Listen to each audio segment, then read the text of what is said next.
सभी किसान भाइयों को नमस्कार। साथियों, इस समय हम रंबा गांव में हैं, ये करनाल ज़िला में है। हमारे साथ सरदार गुरविंदर सिंह जी हैं, जो बहुत अच्छी खेती करते हैं और इनको हमने पूसा 44 जो बहुत ही चाहत में रहती है पंजाब में किसानों के, उसका बीज बनाने हेतु भारतीय कृषि अनुसंधान संस्थान करनाल से बीज लेके दिया था 30 किलो। कुछ ये अपने से भी ले आए थे, तो इन्होंने लगभग 9 एकड़ के आसपास सीड प्रोडक्शन प्रोग्राम बीज बनाने हेतु ये सारा कुछ लगाया है। तो इस पर हम चर्चा करेंगे। आपका बहुत बहुत स्वागत है सरदार साहब। आप जी बताओ सारे किसानों को कि ये पौध कितने दिन की थी जब लगाई है। आज किसान भाइयों 30 अगस्त 2022 है और कितने दिन की पौध थी, कब लगाई, क्या क्या फर्टिलाइज़र दिए।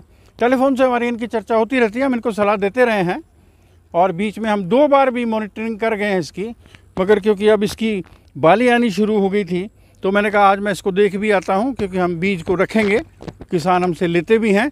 तो आप सरदार साहब किसान भाइयों को बताएं कि कितने दिन की पौध थी और आपने डीएपी दिया या सुपर दिया या क्या क्या खाद दी? हमने ये जो पौध 28-29 दिन की लगाई थी जी, और इसमें हमने कोई ज़्यादा पेस्ट फर्टिलाइज़र वगैरह नहीं दिया। अच्छा। सिर्फ सल्फ़र और जिंक वगैरह तो और यूरिया इसमें डाला है 2-2.5 बैग जो डाला है भाई। हमने ज़्यादा इसमें यूरिया का भी प्रयोग नहीं 2 किया। डाला है कि 2.5 डाला है कि 3 डाला है? 2.5 के लगभग है। 2.5 के लगभग। हाँ जी, हाँ जी। तो आपने डीएपी या सुपर डाला है कि नहीं डाला है? नहीं, अब की बार नहीं डाला। अब की बार नहीं डाला, नहीं डाला। पहले डालते थे आप? पहले डालते थे। अब की बार क्यों नहीं डाला? वो हम गेहूं में उसका 1.5 बैग दे देते हैं। अच्छा, इसलिए वो जो हमने भी साइंटिस्टों से चर्चा की थी जी, वो बोलते थे भी वो इससे जब धरती का पीएच लेवल बढ़ता है जी, तो वो आप उस फास्फोरस की इसमें कोई कमी नहीं है। अच्छा। तो हमने फिर इसमें फास्फोरस पहली बार आपने इसमें डीएपी नहीं दिया है, नहीं दिया है, ना ही सुपर दिया है, ना सुपर दिया आपने डायरेक्ट जो है माइक्रो न्यूट्रिएंट दिए हैं, सूक्ष्म तत्व जो है, बोरॉन है, मैंगनीज है, जिंक है, वो हमने स्प्रे में दिए हैं अब इसको निसारे से पहले। निसारे से पहले। हाँ जी। तो जब ये लगाई थी तो पहली बार आपने ये रिस्क लिया या मन में होती है बात, किसान जल्दी किए छोड़ता नहीं है प्रैक्टिस को? हाँ जी, हाँ जी। तो घर में चर्चा हुई भाइयों से कि भी मैं डीएपी या वो नहीं डाला, तो उन्होंने कुछ कहा? तो मैं ज़्यादातर फैसले इस खेती के मैं ही खुद लेता हूँ। अच्छा। पर फिर भी भाइयों से चर्चा की थी भी अब की बार भाई मेरी वैज्ञानिकों से बात हुई है। वो बोलते हैं भाई अब की बार जब आप उसमें डालते हो तो फास्फोरस की इसमें कोई कमी नहीं है, तो आप मत डालो इसमें। तो किसान भाइयों आपको इनसे सीख लेनी चाहिए कि फास्फोरस को ऐसे ही नहीं डालें अगर आप गेहूं में डाल रहे हैं। और पंजाब में मैंने कई 100 किसानों से पूछा है, वहाँ भी डीएपी डालने का कोई रिवाज नहीं है। कहीं कहीं वो सुपर का 1 बैग जरूर डालते हैं, उसको भी वो हटा लें तो उससे खर्चा भी कम होगा और भूमि की उर्वरक शक्ति भी बनी रहेगी। तो सरदार साहब आप बताएं आज लगभग कितने दिन की हो गई है और कितने फुटाव आए हैं इसमें? इसमें 80-80 दिन के लगभग, ये डेज के लगभग हो गई है मेरे ख्याल। पौध समेत? पोस में तो 110 दिन की 10 दिन के लगभग पौध समेत होगी है 110 दिन की। और अगर हम टिलर्स की बात करें, आप देखें ये भारतीय कृषि अनुसंधान संस्थान करनाल से लिया गया बीज है। और ये देखो पीछे, आप सरदार साहब दिखाइए इनको कि कितने टिलर्स आए हैं, ज़रा गिनिए एक में। वैसे गिने हैं आपने? हाँ जी, हाँ जी। ये लगभग 16 से लेके 22 टिलरिंग है। अच्छा। और बहुत ही स्वस्थ पौधे हैं, इनमें कोई किसी तरह की फंगस वगैरह कोई ऐसी नहीं है। अच्छा, तो आपने 2.5 बैग यूरिया दिया? हाँ जी, हाँ जी। तो यूरिया कितने कितने दिन के अंतराल में दिया? 10-10 दिन के अंतराल में दिया मैंने। कितने दिनों के अंदर पूरा कर दिया था आपने जी? ये 40 दिन के अंदर अंदर। अच्छा, 40 दिन के अंदर। हाँ जी। इन्होंने 40 दिन के अंदर 2.5 बैग यूरिया इसमें डाल दिया था। और स्प्रे कौन कौन से किए हैं? जैसे पहले हमने इसमें वेल्डामाइसिन नॉर्मल दवाइयाँ डाली हैं, जैसे कोई छोटे मोटे कीट के लिए, तेले वगैरह के लिए थायामेथक्सिन, और इंसेक्ट के लिए इमामेक्टिन वगैरह, वो दवाइयाँ नॉर्मली डाली हैं। कोई ज़्यादा तेज़ वगैरह हमने नहीं कुछ भी इसमें डाली।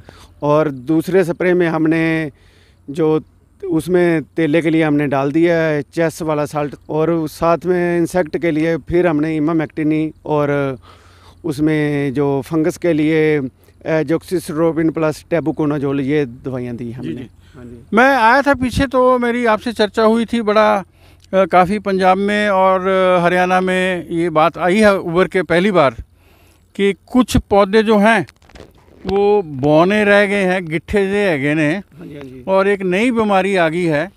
और आज ही PAU लुधियाना ने बताया है कि ये बीमारी एक वायरस से है।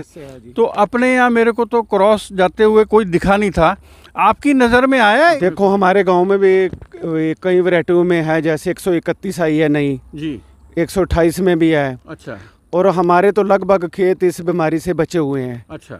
नहीं तो इधर शाहबाद की तरफ हमने सुना है कि काफ़ी लोगों का नुकसान हो इससे है। तो अपने यहाँ नहीं आया? नहीं, बचाव है हमारा तो। चलो ठीक है। हाँ जी, हाँ जी। फिर भी उन्होंने कहा है कि इसका वेक्टर है एक, मतलब ये आगे बीमारी किसी खेतों में है अगर अड़ोस पड़ोस में, तो तेला चेपा जो फुदकू है, फुदकता है, वो लेके ना आ जाए।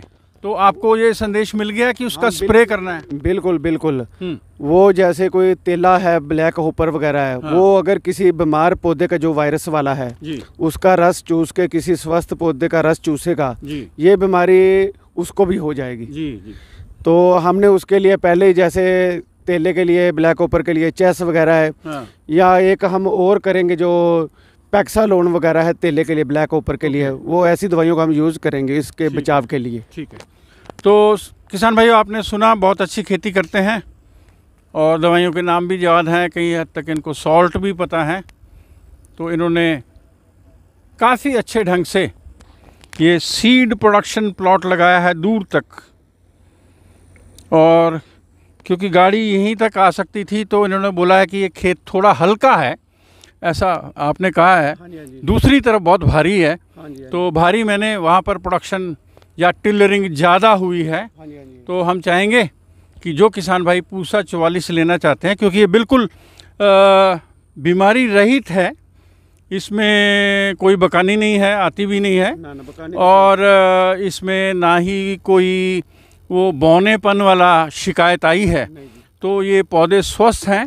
तो ये बीज जो बनेगा ये बीज जनित बीमारियों से रहित होगा, और आप बड़े विश्वास से इनसे भी संपर्क कर सकते हैं, हमसे भी संपर्क कर सकते हैं। सबको ढेर सारी शुभकामनाएं। नमस्कार।